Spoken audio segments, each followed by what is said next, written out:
Hi, it's Steve Parker with OperationLockdown.com in Amarillo, Texas. And just doing a real quick follow-up on the first video I did on vectors earlier.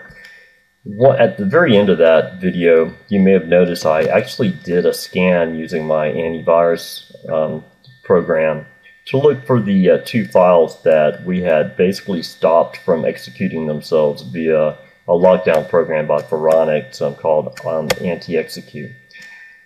And when it completed the scan, it didn't find anything. And after doing some editing on that first video, I got to thinking about that. And when I was watching the path, I said, you know, those files have to be there. So I actually went back and I looked to see if I could locate the two files. And sure enough, you know, here under the user profile, in the local settings and in the temp folder, I found the two files that basically were delivered to the computer but were basically stopped from executing.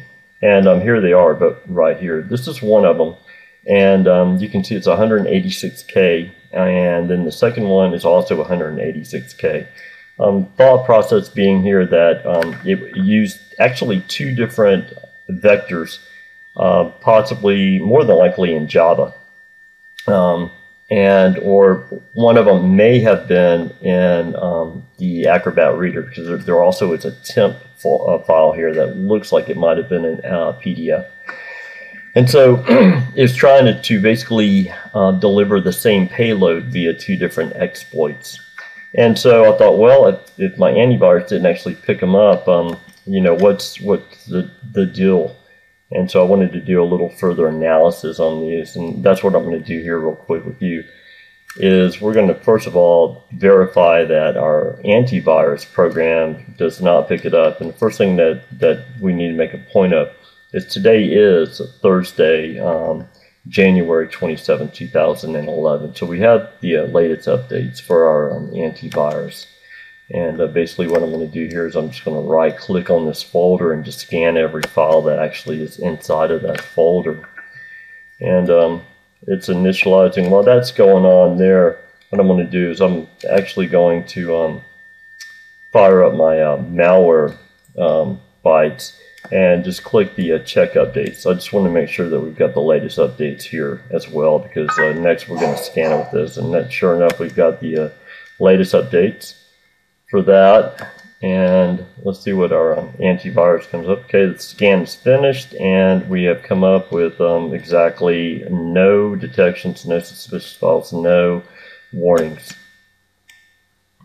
Okay, do a quick scan here with malware bytes, and let it fire up and see exactly where we land on that.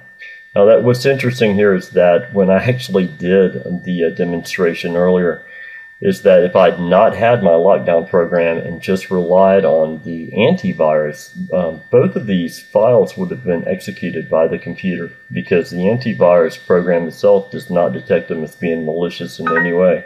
Okay, here we see that one of the two files it actually finds as being malicious, and it labels it as a Trojan dropper. So keep that in mind as we come over here and take a look. And I'm not ready to delete these yet, because of the fact that I am actually going to infect this computer in the next video with these, and we're going to take a look into exactly what kind of a payload this is that it's delivering. A little bit earlier today, what I did is I took the two files and I uploaded them to VirusTotal and had them run an analysis on them. And if you look at the analysis, you'll find that basically they come out exactly the same. This is the file that has all the numbers on it, and it came up with 2 of 43 with 2 hits, one of them being with Microsoft and the other one being with Panda. Microsoft actually classifies it, Panda just classifies it as a suspicious file.